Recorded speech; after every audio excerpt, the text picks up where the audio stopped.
Hello everybody, Jamie here from FMSCOUT. In today's video we're going to be looking at the fire and water tactic from Knap. The 4-3-3, the tiki-taka tactic. This is officially going to be the first video for the Knap tactics. I know we've done Knap tactics in the past, but we've got kind of a new system going now. And of course there's about 21 videos still to come out of all of his tactics. His tactics, there's about 220 in different variations. Of course, they will be put all on the FMSCOUT website. This tactic that you're seeing right now is available on the FMSCOUT website. Just go to the link below in the description, download it, and yeah, it's quite important also for me to mention that, of course, with this tactic, what I'm going to be doing, the way I'm going to be testing this tactic. Now, of course, we're going to be doing this with West Ham. The reason I've chose West Ham is because a lot of the players kind of fit the roles. So you can see on the screen right now, the wing-backs are almost fully familiar. The ball-playing defenders, apart from Diop, is good. Felipe Anderson, the winger, Antonio on that right wing, they kind of fit. And it's incredible because Ogbonna is a left-footed player, so he can go on the left-hand side. Diop is right-footed, so that works. Bowen is left-footed, and Fornells is right-footed, so it actually works perfectly with West Ham. Another thing to mention is the fact that I'm going to be removing suspensions and injuries. Why I'm doing this is just because on previous tests we've had 7 or 8 players get injured at the same time, and we haven't, we don't treat it as I don't treat it as a normal save where I sign the depth and stuff like that. So that's kind of your guys' choice to do that. You will sign the depth for your players. If you start with a save and a guy's injured for 8 months, you will obviously sign a replacement. So that's kind of up to you to choose the depth and pick the players as you go on. But yeah, I just thought I'd mention that because I want to see how they will get on. Just these players with no changes to the fitness, no changes to the morale, no changes to anything like that apart from the suspensions and injuries. So you will see at the end of the video or in a few moments' time that all the players will be on this same amount of appearances because I want to see how they will get on. I will also show you the attribute progress of my top performers just to show you that nothing's changed in terms of their attributes. But without further ado, let's get into the video. So we're going with a 4-3-3 tiki-taka. This is the team that we're going to go with. As you can see, they all kind of fit the roles, as I've mentioned. So we've got, obviously, tiki-taka is the tactical style. You go attacking. In terms of your in possession, you go with, obviously, pass into space, fairly wide, overlap on the left and the right, play out defence with your ball-playing defenders. You've got work ball into box for the final third. You've got slightly shorter passing directness with a higher tempo, and you never time waste with run at defence. So you can see it's very much relying on them wingers to run at the defence. You are overlapping on the left, but you're also playing out defence. Of course, not much is played through the middle on this save. Your ball-playing defenders are going to try and get it to your wingers as soon as possible. In terms of in transition, you will counter-press and you will counter when possession has been won. And your goalkeeper will distribute to the fullbacks to obviously start that attack and get that to the wingers to go up the field. In terms of your out of possession now, you use the offside trap. You've got a much higher defensive line and a much higher line of engagement. Your pressing intensity will be extremely urgent. You prevent short goal kick distribution, and you will get stuck in with a defensive width of narrow. Now, let's have a quick look at some of the player instructions as well. So, Fabianski has got take fewer risks and ease off tackles. Fedric's on the wing-back. I'm assuming the wing-backs are the same. Let's have a quick look. So, no, they're not actually. So, the wing-backs... So Frederick's on the wing-back now. He's got pass it shorter, come from byline, shoot less often, close down more, tackle harder, mark tighter. The other wing-back has got a few more extra. He's got pass it shorter, take more risks, cross more often, cross from the byline, shoot less often, sit narrower, close down more, tackle harder, and mark tighter. So a lot of instructions on your left-back. So he's going to need to be quite good to cope with all of them instructions. Your ball-playing defenders simply have 2, which is pass it shorter and mark tighter. Into the midfield now, you've got Antonio on the right, who's got tackle harder and mark tighter. You've got Felipe Anderson, the exact same. Your DLP has got also the same as the wingers, so he's got, of course, tackle harder and mark tighter. Now onto the attacking midfielders now. So you've got the right attacking midfielder has got take more risks, moves into channels, tackle harder and mark tighter. While Bowen has got take more risks, he's got the exact same actually. So Bowen has the exact same instructions. And then Hauler, your striker, has got tackle harder and mark tighter. Of course, it's very important to make sure your players are familiar with these roles Onto the set pieces now. So there is set piece tactics with this tactic.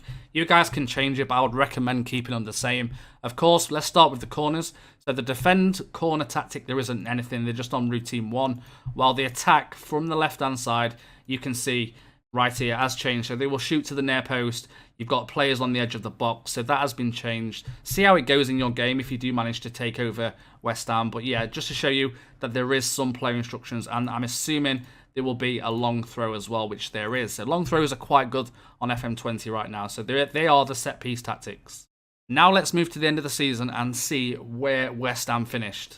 And as you can see, West Ham finished second in this test. 38 played, 25 won, 9 draws and 4 losses, scoring 95 goals, which was the highest in the league. We're going to have a look where them goals came from in a second. And 40 against, of course, because the current ability of the players isn't to the level of really Liverpool, Chelsea, City, etc. You are going to concede goals. It's going to happen. And of course, you can see right there, we finished on a goal difference of 55, finishing on 84 points. On to the fixtures list now, and you can kind of see we kept the same friendlies that West Ham would have.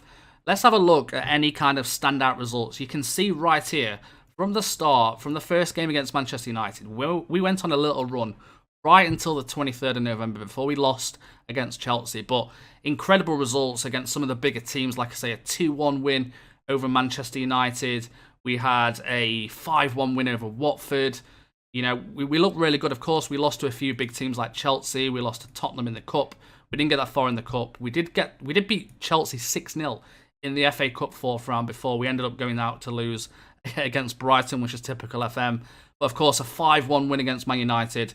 Arsenal, we lost. But yeah, I'm just picking out a few of the bigger results now. And you can see a 5-0 win over Everton. So there's lots of high-scoring games. Of course, we did concede a few.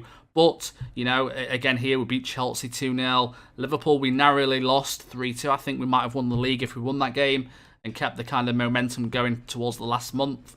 But overall, I mean, it was a fantastic season. It looks like there's a few draws, of course.